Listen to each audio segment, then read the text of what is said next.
Ah, excellent. You've arrived just in time.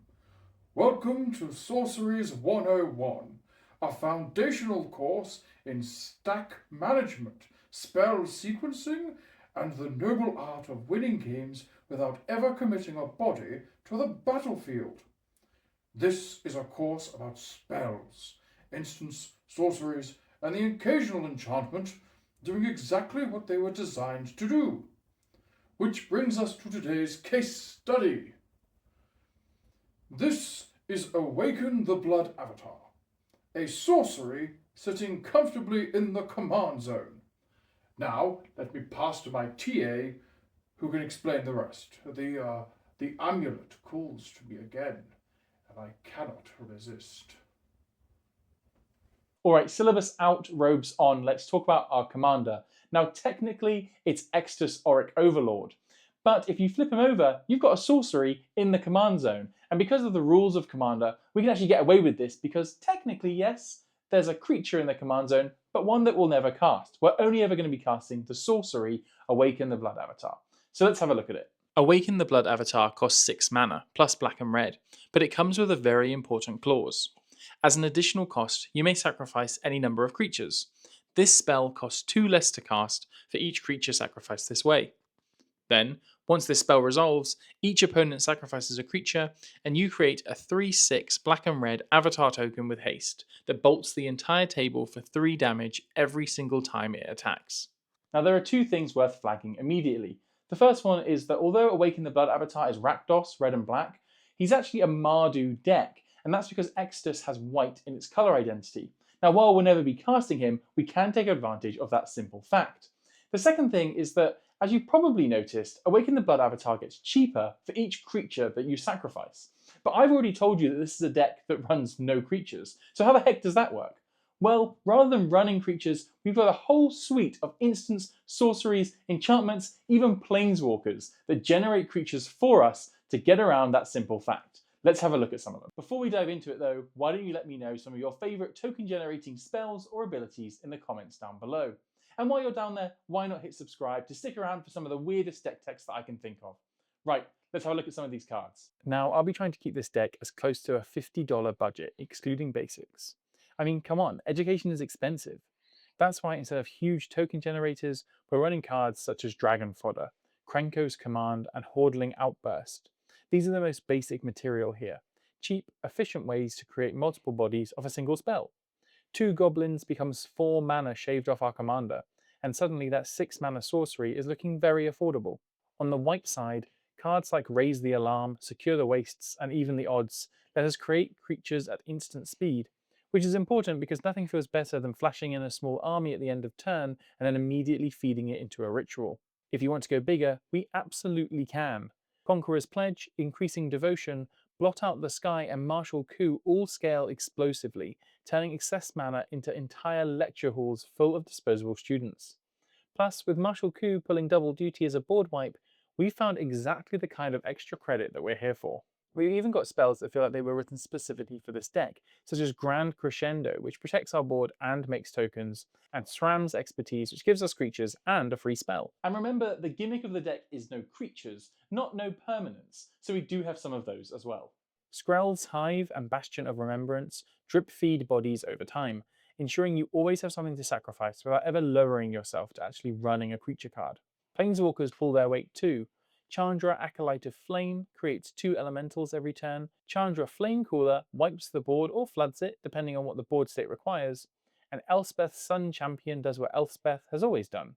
Shows up, makes an army, and then watches all of her loved ones die around her. Now, if you've got the budget, it's also worth looking at adding in the more recent Elspeth Stormslayer, who will not only create you some tokens, but will double any tokens you do make. Pair that with Bitter Blossom or the new Bitter Bloom Bearer, and you'll have more tokens than the table will know what to do with. Even our lands get involved.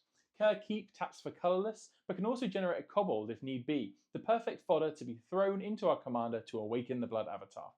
And remember, we're not attached to any of these creatures. Their only purpose is to act as fuel for that sorcery in the command zone.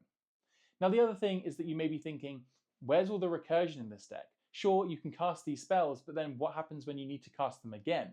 Well, that's where the whole second syllabus of this deck comes in. we're talking about copying spells and repeatable token generators. Let's have a look. Cards such as Double Cast, Dual Strike, Reverberate, Return the Favour, and Twinferno all let us take a perfectly respectable token making spell and say, yeah, but what if we did it again? Increasing Vengeance don't just copy spells, they reward you for doing it again later. Repeated Reverberation makes your next spell spiral wildly out of control. And Fury Storm, well, that one scales with how many times you've cast your commander, which, considering Awakening the Blood avatar returns to the command zone each time we cast it, this is something that we definitely will be doing. Past in Flames gives every instant and sorcery in our graveyard flashback, which means that all those token spells we've already used, well, they're back. Double Vision copies the first instant or sorcery we cast each turn, and Chandra's Hope's Beacon does the same, except louder and angrier and with the ability to suddenly deal 10 damage to someone who thought that they were safe. And for the truly advanced students, we introduce Populate. Rootborn Defenses protects our board and copies our best token, which is often the token made with Awaken the Blood avatar. If budget allows, Anointed Procession is a must-have, doubling up any token that you make, including the Blood avatar. Want a way to replicate your spells over and over again? Reiterate is a fantastic upgrade option, and Buyback means that you can keep casting it time and time again. But my favourite upgrade piece here has to be Determined Iteration. It allows us to populate our Blood avatar token each combat and swing in for even more damage. But remember, we're not just making creatures, we're generating discounts. Every single creature that we make shaves 2 mana off the cost of our commander. And when that command attack starts skyrocketing, every single one really helps. But the thing is, this is all great, but you need to get it into your hand. And that's why we're running a really robust card draw package, and one that really takes advantage of sacrificing creatures. Cards such as Corrupted Conviction, Village Rites, Deadly Dispute, and Plumb the Forbidden all turn one or more expendable creatures into fresh cards. Afterlife Insurance deserves a special mention here, because it does everything the deck wants. It replaces your creatures when they die, it draws cards, and it ensures that even your sacrifices have aftercare. Then we've got the classics. Faithless Looting smooths out awkward hands early and has flashback so we can cast it later on. Night's Whisper is exactly the sort of card that keeps the engine running without drawing too much attention. And if you're worried about running out of gas while doing all of this work, Idol of Oblivion is the perfect card. It taps to draw a card whenever we've made a token, which with this deck is essentially every turn that matters. The thing is, when you're generating all of these tokens, sacrificing them for damage, and repeatable edicts, you're sure to get a little bit of hate at the table. And while this deck isn't packed to the brim with interaction, it does have a pretty important removal and protection package. So let's have a look. For problem creatures that simply cannot be allowed to exist, we've got the gold standards, Path to Exile and Swords to Plowshares. Clean, cheap, and instant speed answers that deal with almost anything. But if you need something more flexible, Generous Gift answers any permanent. Grasp of Fate also does some heavy lifting here, as it clears multiple problem permanents across the table with a single spell. But when the board state gets completely out of hand, Hour of Reckoning is our emergency reset button.